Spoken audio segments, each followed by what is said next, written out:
आज का हमारा टॉपिक है Laurent half shade polarimeter. Polarimeter क्या होता है? Polarimeter is a device which is used to measure the angle of rotation of a plane polarized light when the light is passed through an optically active substance. Polarimeter एक instrument है जिसकी help से हम angle of rotation major करते हैं किसका? Plane polarise light का, जब उसको पास कराते हैं किसी ऑप्टिकली एक्टिव सब्सटेंस से। नाउ ऑप्टिकली एक्टिव सब्सटेंस क्या होते हैं? ऑप्टिकली एक्टिव सब्सटेंस वो सब्सटेंस होते हैं जो प्लेन पोलराइज लाइट के प्लेन ऑफ वाइब्रेशंस को या वाइब्रेशंस को किसी एंगल पे रोटेट कर दे। ठीक है, ऑप्टिकली एक्टिव सब्सटेंसेस आर दो substances which rotate the plane polarized light या which rotate the vibrations of a plane polarized light. Okay, अब दो टाइप की होते हैं, डेक्स्ट्रोरोटेटरी एंड लिवोरोटेटरी। डेक्स्ट्रो मीन्स जो प्लेन को क्लॉकवाइज रोटेट करे, राइट हैंड साइड में क्लॉकवाइज, उनको बोलते हैं डेक्स्ट्रोरोटेटरी। दूसरे लिवोरोटेटरी, मतलब जो प्लेन को लेफ्ट हैंड साइड में रोटेट करें या एंटी क्लॉकवाइज रोटेट करें। ओके, अगर हमारे पास एंगल ऑफ रोटेशन आ जाता है तो हम किसी सब्सटेंस की या किसी सॉल्यूशन की स्पेसिफिक रोटेशन फाइंड आउट कर सकते हैं। अब स्पेसिफिक रोटेशन को डिफाइन करने से पहले हम ये देखते हैं किस किस फैक्टर्स पे डिपेंड करती है। स्पेसिफिक रोटेशन जो है वो सबसे पहले एंगल ऑफ रोटेशन के डायरेक्टली प्रोपोर्शनल है। ठीक है, स्पेसिफिक का मतलब ये है कि हमने कुछ स्पेसिफिक कर दिया सॉल्यूशन को कि हम इतने पार्ट में जो एंगल ऑफ रोटेशन मेजर करें। तो स्पेसिफिक रोटेशन क्या है? वो रोटेशन ही है डिग्री में। ठीक है, तो that will be directly proportional to theta. Inversely proportional होगी सी के। सी क्या है? Concentration of the solution. Solution जो लेंगे हम सब्सटेंस को, ऑप्टिकली एक्टिव सब्सटेंस है जो, उसका मान लो शुगर लेते हैं हम तो शुगर सॉल्यूशन लेते हैं, ग्लूकोज है तो ग्लूकोज सॉल्यूशन ले लेते हैं। ठीक है, तो इनवर्सली प्रोपोर्शनल है कंसंट्रेशन के। कंसंट्रेशन किस में लेंगे? ग्राम पर सीसी में। तीसरा इनवर्सली प्रोपोर्शनल किसके? एल। एल क्या है? Length of the tube. जिस ट्यूब में ये सॉल्यूशन हम लेंगे, ये इस तरह की ट्यूब होती है, इसके दोनों एंड ये यहां ग्लास होता है ट्रांसपेरेंट। ओके, ये भी ग्लास का बना होता है, ट्रांसपेरेंट होता है। ओके, ये इस तरह से होती है ट्यूब। यहां ये इस तरह से क्यों होती है? अगर हम यहां से इसमें सॉल्यूशन डाल रहे हैं तो कई बार क्या होता है, कुछ बबल्स आ जाते हैं, इसमें एयर गैप आ जाता है, तो बबल्स को, एयर को हम यहां पे एडजस्ट कर लेते हैं। ओके, यहां पे एडजस्ट क्यों करते हैं?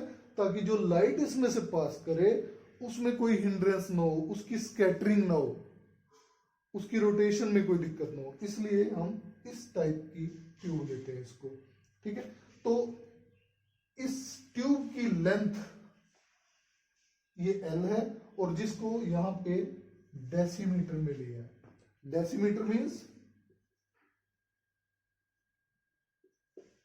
1 डेसीमीटर इक्वल टू 10 सेंटीमीटर। एक डेसीमीटर जो होता है वो 10 सेंटीमीटर के इक्वल होता है। तो ये यहां से अगर प्रोपोर्शनैलिटी साइन हम हटा दें या इसको 1 ले लें, कांस्टेंट ऑफ प्रोपोर्शनैलिटी को, तो S हमारा आएगा S equal to theta upon LC, where theta is the angle measured in degree, L is the length of the tube, yeah, length of the solution that is taken in decimeter, and C is the concentration of the solution that is in gram per cc. So specific rotation is the rotation in degrees of a plane of vibration of a plane polarized light by an optically active solution whose length is 1 decimeter and concentration is 1 gram per cc. So specific rotation क्या हो गया? Rotation in degrees किसकी?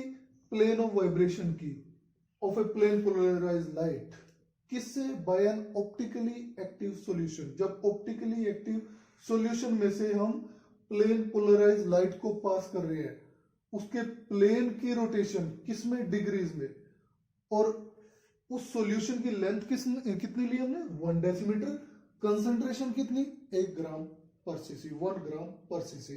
सो theta S equal to theta by L C.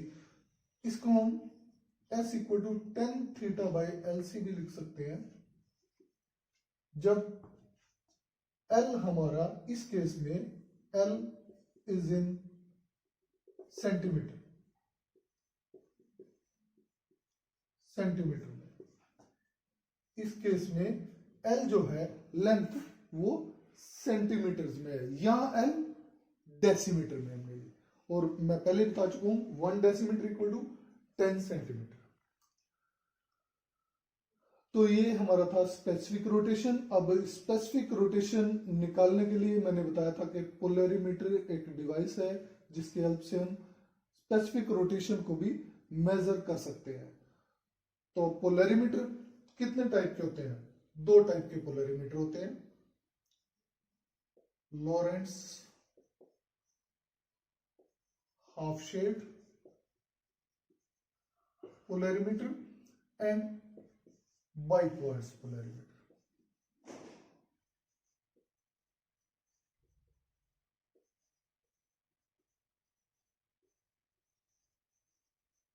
Laurent half shade polarimeter and biquartz polarimeter. आज के lecture में हम Laurent half shade polarimeter को discuss करेंगे। ये हमारा डायग्राम है लॉरेंट हाफ शेड पोलरिमीटर का। Source of light, monochromatic source of light लेते हैं यहां पे, मोनोक्रोमेटिक।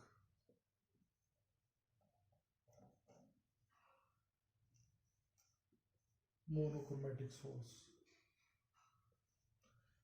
ये लेंस है, कन्वेक्स लेंस, 2 नाइकोल्स हैं, ये हाफ शेड डिवाइस है, ये ट्यूब है जिसमें सॉल्यूशन रखते हैं, ये स्केल है और ये हमारा टेलीस्कोप है। सिंपल पोलरिमीटर की जब बात करते थे हम, उसमें लॉरेंट हाफ शेड अगर ना लें, सिंपल पोलरिमीटर में 2 नाइकोल्स होते थे, उनके बीच में ये ट्यूब रखते थे जिसमें सॉल्यूशन है, बाकी सारा अरेंजमेंट सेम होता था। यहाँ पे हाफ शेड डिवाइस नहीं होती थी। हाफ शेड डिवाइस जो है वो इंप्रूवमेंट के लिए लेके आए हैं इसमें पोलरिमीटर में। सिंपल पोलरिमीटर में क्या होता था कि हमें एक वाइड रेंज में फील्ड ऑफ व्यू इस टेलीस्कोप में डार्क नजर आता था, बहुत देर तक हमें डार्क नजर आता था, काफी रेंज तक। तो उससे जो एंगल ऑफ रोटेशन था वो निकालने में प्रॉब्लम आती थी। एंगल ऑफ रोटेशन निकालने में प्रॉब्लम आती थी तो स्पेसिफिक रोटेशन हम किसी सॉल्यूशन की नहीं निकाल पाते थे। तो लॉरेंट ने यहाँ इंप्रूवमेंट की, इनके बीच में यहाँ पे एक हाफ शेड डिवाइस रख दी। ओके, तो ये लॉरेंट हाफ शेड पोलरिमीटर हो गया। इसके कंस्ट्रक्शन पहले बता देते हैं। S is the source of monochromatic light. L lens है, कन्वेक्स लेंस। इसको किस लिए यूज करते हैं? ये लाइट को पैरेलल करता है, बीम को पैरेलल करता है। इसको कॉलीमेटिंग लेंस भी बोलते हैं, which renders the beam parallel, parallel करता है ये। फिर ये फर्स्ट नाइकोल है, N1 नाम रख दिया हमने इसका, पोलराइजर की तरह एक्ट करेगा। जो इस पे लाइट पड़ेगी 2 पार्ट में स्प्लिट होगी, ऑर्डिनरी, एक्स्ट्राऑर्डिनरी। ओके, ऑर्डिनरी रे यहाँ टोटल इंटरनल रिफ्लेक्शन से सेम इसमें रिफ्लेक्ट होगी और यहाँ एब्जॉर्ब हो जाएगी। तो हमारे पास एक सिंगल रे आएगी, प्लेन पोलराइज्ड लाइट आएगी, एक्स्ट्राऑर्डिनरी लाइट। वो फिर हाफ शेड डिवाइस से पास करेगी। हाफ शेड डिवाइस क्या होती है?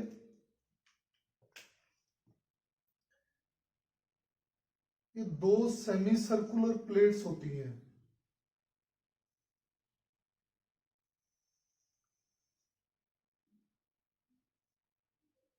इनको ज्वाइन करते हैं हम 2 सेमी सर्कुलर प्लेट्स को। एक क्वार्ट्ज की होती है, क्वार्ट्ज, और दूसरी हमारी ग्लास की होती है।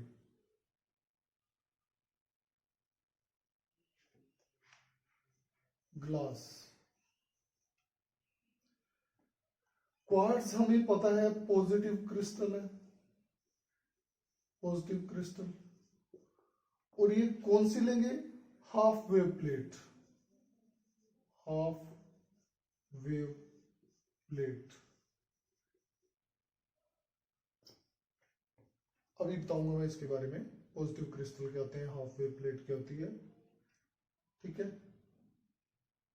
और ये ग्लास जो है, ग्लास की थिकनेस हम उतनी लेते हैं ताकि इसमें उतनी ही लाइट एब्जॉर्ब हो जितनी क्वार्ट्ज क्वार्ट में होती है। सपोज करो ये क्वार्ट का प्रिंसिपल एक्सिस है, जितनी लाइट इसमें एब्जॉर्ब होगी उतनी ही ग्लास में एब्जॉर्ब होनी चाहिए। इसकी ग्लास की थिकनेस हम उसके अकॉर्डिंग चूज करते हैं।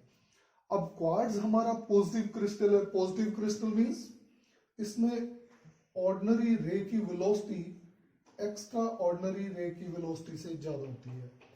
Ordinary ray travel faster than extraordinary ray, या हम ये कहें कि mu E is greater than mu O. Refractive index extraordinary के लिए ज्यादा होगा ऑर्डिनरी से। Okay, half wave plate, half wave plate का मतलब ये जो दो रे, जब इसमें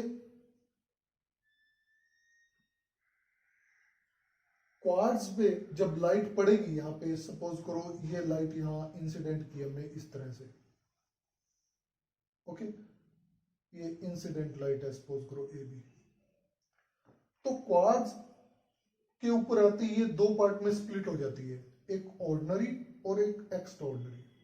एक्स्ट्राऑर्डिनरी की वाइब्रेशंस जो है वो पैरेलल होती है प्लेन के, तो ये हमारा प्रिंसिपल एक्सिस है, इसके पैरेलल होगी। यहां एक्स्ट्राऑर्डिनरी ई रे और इसकी परपेंडिकुलर होती है, तो यहां ओ रे, दो पार्ट में स्प्लिट हो जाती है। अब हाफ वेव प्लेट क्या होती है? हाफ वेव प्लेट एक यूनिएक्सियल डबली रिफ्रैक्टिंग क्रिस्टल होता है, क्वार्ट्ज का या कैल्साइट का। यहां हमारे पास क्वार्ट्ज है, ठीक है, जिसकी थिकनेस हम इस तरह से चूज करते हैं ताकि जो ये ओ रे और ई रे हो, जब ये क्रिस्टल से बाहर निकले तो इनके बीच में पाथ डिफरेंस λ/2 का इंट्रोड्यूस हो जाए। ठीक है, दोबारा से बताता हूं। एक यूनिएक्सियल डबली रिफ्रैक्टिंग क्रिस्टल होता है जिसकी थिकनेस हम इस तरह से चूज करते हैं ताकि जो ओ रे और ई रे जब ये क्रिस्टल से बाहर निकले, ऑर्डिनरी और एक्स्ट्राऑर्डिनरी, इनके बीच में पाथ डिफरेंस λ/2 का हो या फेज डिफरेंस पाई का इंट्रोड्यूस हो जाए, उसको हम हाफ वेव प्लेट बोलते हैं। ठीक है, ये क्वार्ट्ज की या कैल्साइट की बनी होती है। ठीक है, यहां पे हम क्वार्ट्ज की प्लेट ले रहे हैं जो कि पॉजिटिव क्रिस्टल है। पॉजिटिव क्रिस्टल के केस में मैंने आपको बताया कि ordinary ray travel faster than extraordinary रे। ओके, तो ये इसकी कंस्ट्रक्शन होगी। उसके बाद आती है ट्यूब। ये ट्यूब हमारी देखते हैं कि मिडल में इसका डायमीटर ज्यादा है। ओके, इसमें सॉल्यूशन रखते हैं हम, ऑप्टिकली एक्टिव सॉल्यूशन। बीच में डायमीटर ज्यादा क्यों रखते हैं? ताकि जो एयर बबल है, जब हम एक तरफ से, ये दोनों इसके ग्लास के बने होते हैं, ये ग्लास है, ये भी ग्लास है, ग्लास का ट्रांसपेरेंट ग्लास। किसी एक तरफ से हम इसको ग्लास को खोल के जब इसमें ये सॉल्यूशन डालते हैं तो यहां पे एयर गैप आ जाता है, कहीं एयर बबल्स आ जाते हैं, हम कहीं बबल्स। तो ये बबल्स को हम यहां जो लार्ज डायमीटर है जो ये आ रहा है, यहां एडजस्ट कर लेते हैं, क्योंकि जब लाइट यहां से पास करेगी तो ये बबल से अगर स्ट्राइक करेगी तो उसकी प्रॉपर रोटेशन नहीं हो पाएगी, स्कैटरिंग हो जाएगी लाइट की। तो इसलिए हम बबल्स को यहां एडजस्ट कर लेते हैं, इसलिए ये डायमीटर बीच में इसका बड़ा होता है।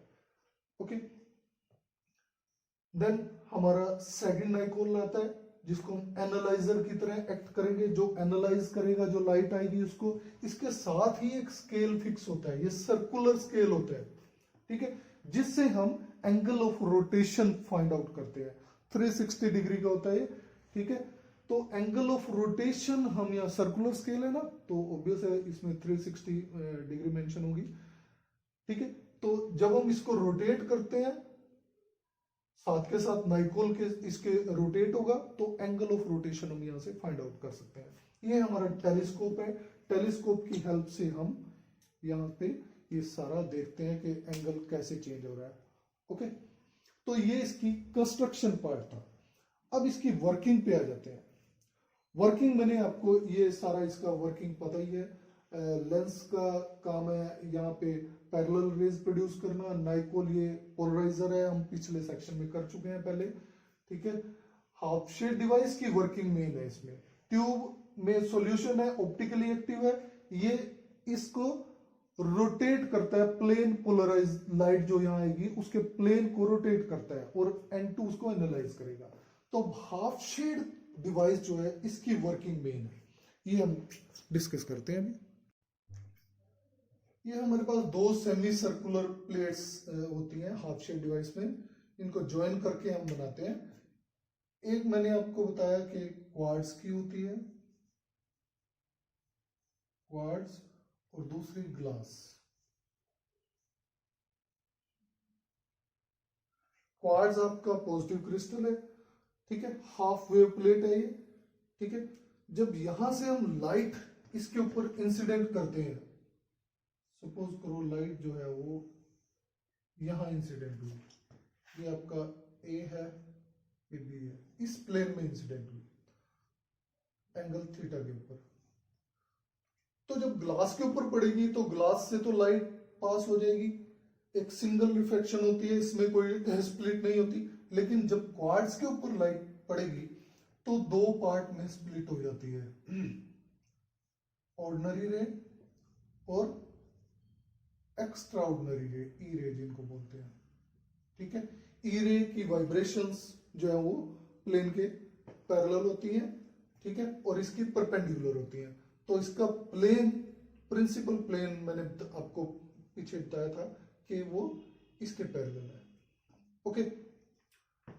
अब क्योंकि ये पॉजिटिव क्रिस्टल है क्वार्ट्ज और हाफ वेव प्लेट है, ठीक है, तो और ए पॉजिटिव क्रिस्टल में एक्स्ट्राऑर्डिनरी से ज्यादा फास्ट करती है, और जब ये बाहर निकलेंगे क्रिस्टल से तो इनके बीच में लैम्डा बाई 2 पाथ का या पाई फेस का डिफरेंस आएगा, ठीक है। अब ये फास्ट जाती है तो ये लीड करेगी ई को, ओके। और ये कैसे होगा फेस का चेंज, यहां से ऐसे मूव करके, अभी इसकी वाइब्रेशन ओ एक्स के लोंग थी, अब वाइब्रेशन ओ एक्स डैश के लोंग आ जाएंगी एमरजेंट, जब ये इससे बाहर निकलेंगे, क्रिस्टल से बाहर निकलेंगे, ठीक है।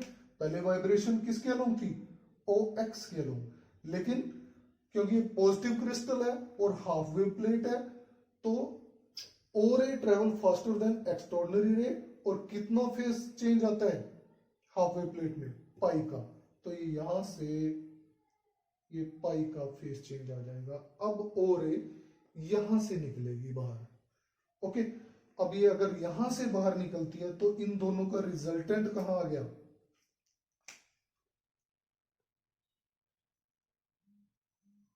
ये इन दोनों का रिजल्टेंट होगा सी डी के अंदर, ओके।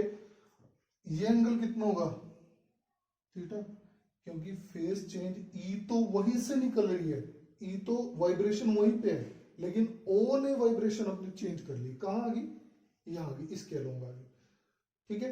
तो अगर ये एंगल थीटा है तो ये एंगल भी थीटा होगा, क्योंकि फेस ही तो चेंज यहां हुआ, पाई का चेंज, ई वहीं से आ रही है, ओके। अगर ये एंगल थीटा है तो यहां पे ये एंगल भी थीटा का ही होगा, ओके। अब इंसिडेंट प्लेन और ये एमरजेंट प्लेन दोनों कितने एंगल पे है, 2 थीटा एंगल पे, ठीक है। अब यहां अगर बात करें हम,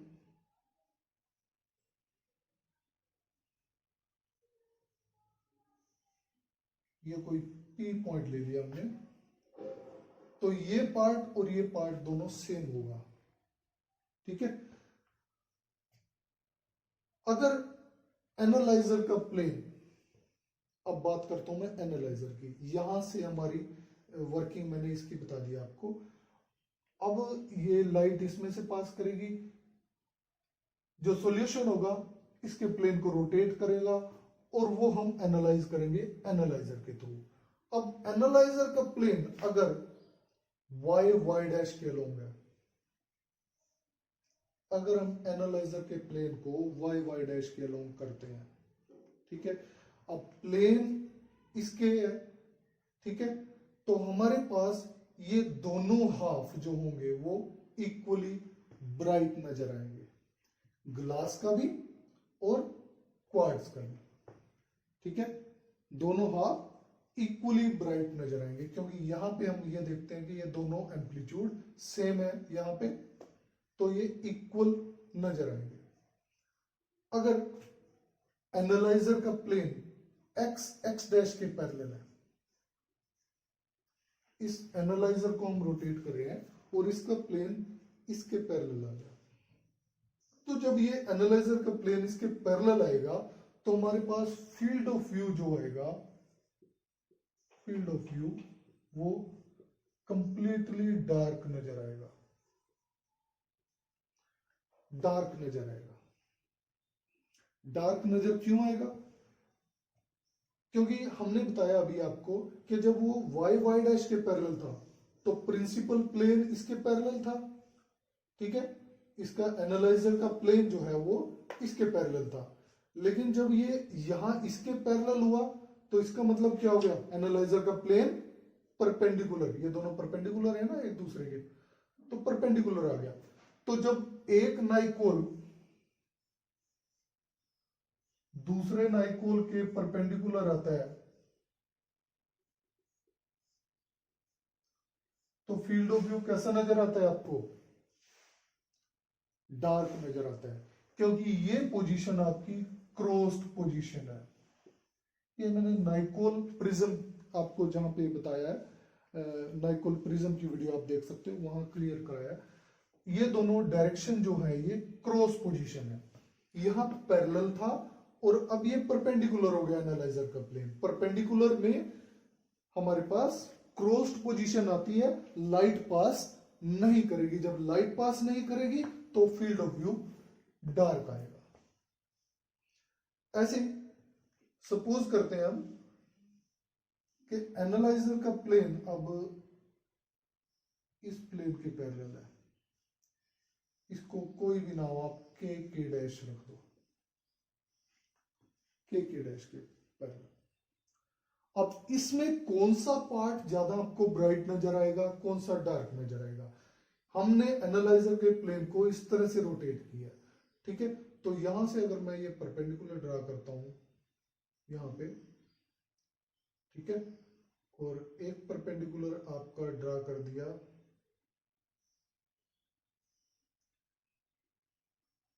ये, ठीक है,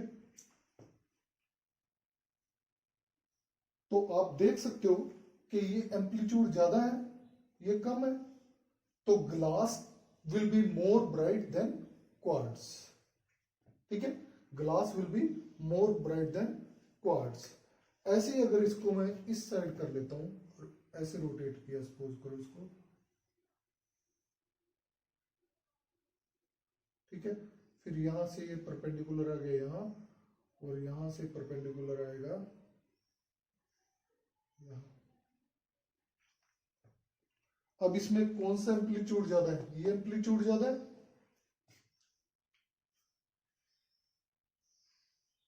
ये एम्पलीट्यूड ज्यादा है एज कंपेयर टू दिस, ठीक है, तो हमारा क्वार्ट्ज का पार्ट ज्यादा ब्राइट नजर आएगा एज कंपेयर टू ग्लास। तो ये इसकी वर्किंग है हमारे पास हाफ शेड की, या दूसरे वर्ड्स में कहूं मैं आपको कि अगर एनालाइजर का प्लेन जब इसके वाइब्रेशन के पैरेलल होगा, ठीक है, तो आपको ग्लास का पार्ट ज्यादा ब्राइट नजर आएगा, ठीक है। अगर वाइब्रेशंस जो है, रिजल्टेंट वाइब्रेशन, जो वाइब्रेशन आ रही है हमारी क्वार्ट्ज से, अगर उसके पैरेलल है तो वो पार्ट ज्यादा ब्राइट नजर आएगा। ठीक है, तो ये इसकी वर्किंग थी। अब स्पेसिफिक रोटेशन कैसे निकालते हैं इससे, हमने क्या किया, पहले इसको ट्यूब को सिंपल वाटर से फिल किया। ठीक है, वाटर को हमने यहाँ पे रेफरेंस सॉल्यूशन ले लिया। रेफरेंस सॉल्यूशन इसको मान लेते हैं, इसकी कंसंट्रेशन है 0%। रेफरेंस सॉल्यूशन ले लिया। ठीक है, रेफरेंस सॉल्यूशन जब लिया तो वहां से हमने ये पोजीशन ले ली Y Y dash equal bright की। इक्वल ब्राइट की पोजीशन सपोज करो एंगल थीटा पे आती है। ओके, फिर हमने इस ट्यूब को खाली कर लिया, या हम ये कहें कि दूसरी ट्यूब ले ली जिसमें सॉल्यूशन जो है आपका वो 5% है। 5%। ठीक है, 5% सॉल्यूशन की जब ट्यूब रखी तो क्या हुआ, जो एंगल था वो अब चेंज हो गया। एंगल ऑफ रोटेशन जो है वो अब चेंज हो गया। उसको हम क्या करेंगे, फिर इसको एनालाइजर के प्लेन को थोड़ा और रोटेट करेंगे ताकि हमें वही पोजीशन आ जाए जो इक्वल ब्राइटनेस की पोजीशन थी। अब जो थीटा एंगल है वो थीटा से चेंज होके थीटा डैश चला गया। ठीक है, तो एंगल ऑफ रोटेशन कितना आ गया प्लेन का, ये तो हमारा रेफरेंस प्लेन था, ये चेंज हो गया है, तो थीटा डैश माइनस थीटा, ये हमारा एंगल ऑफ रोटेशन आ गया।